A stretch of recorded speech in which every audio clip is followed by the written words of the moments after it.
choir. Did you know then that you had the talent to take it all the way?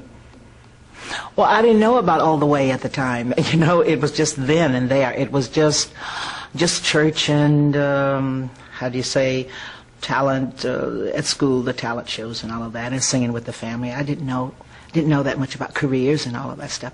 I always knew that I could sing and dance, and I was born with that, and it was always there, and I didn't know whether it would develop into anything, but it did, and it was a gift. It was just a gift that I was born with. Not just, of course, it was a wonderful gift that I was born with. How do you channel that energetic Tina Turner? Is there something you do before you go on stage to get into that frame of mind, to become that person? I like to be quiet. I like quietness around me. I like the quiet before the storm. I like it really very easy and no music, nothing. Just my space. And that is what the preparation is, I think. Anyone who's been to one of your concerts, and I've been blessed to have gone to some, can see that you have this appeal that spans across generations. You see people of every age in the audience. Why do you think that is? I think I'm a born performer. I think I know how. I think I was born with a gift to perform, to really know how to pull something together and make a show for the people, make something that they leave enjoying. Do you know what's important? It's a chemistry of something you know. Some people can say, oh, this person has good taste in clothes, everything they choose is the right. I think I have this ability for stage work. Also, for singing, it's very few songs that I can't sing. Very few songs I've come up against that I was not successful at singing. So it's like being born with the taste of preparing a show, singing, dancing, traveling. This is all the energy of that. The whole preparation is that when it's time to work as well. The energy is all about that and only that. I want to talk a little bit about the Kennedy Center Honors because one of your dear friends is introducing you. How special is it to have Oprah make that introduction? Well, it's special also because she's very wonderful, good person. I'm very comfortable with her. I feel very safe with her.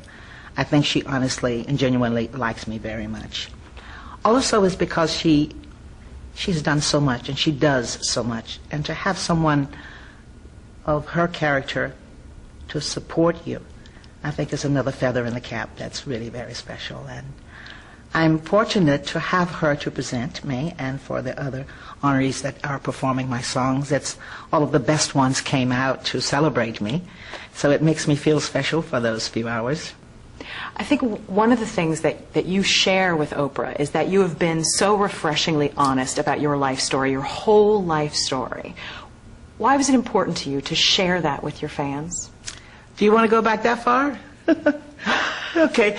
The real truth is because I was really very tired of people talking to me about the past. It was just pushed down my throat so much. And so finally, I talked to management and I said, you know, I'm just really ready to tell the truth so they'll stop asking me about why and the whole thing of the Ike and Tina bit. And then when I was very nervous about telling the story, of course, and I had reasons to be. But once I told the story, something broke like that. Something just opened up. And there was another respect that the people got because, as Oprah said, I just pushed all of that stuff aside and went ahead with performing. And it was a great courage, I didn't think at the time, because I was just making my way. But, yeah, it was important to tell it, to give a release for myself. And it really ended up working for people. A lot of people are constantly writing me letters, not just the fans, and people are coming up to me in restaurants or whatever and saying that I've been such a great influence to them and etc. And it's just something bad turned to something very good. I want to end on a lighter note. You are arguably one of the sexiest women alive, sexiest people alive. Where does that sexiness come from? I can answer that from meeting with Sophia Loren a few weeks ago, and she said, "Sexy, you don't become sexy, you are. If you are, then you don't have to worry about being sexy.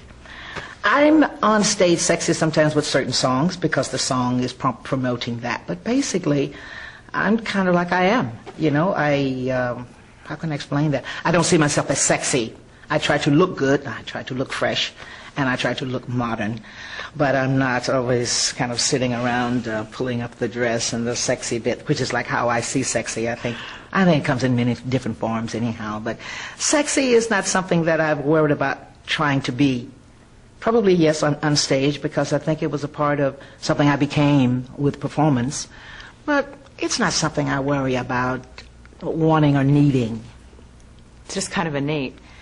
Darn it, you can't teach me. I don't know. I can't explain sexy because it hasn't been something that I worked on.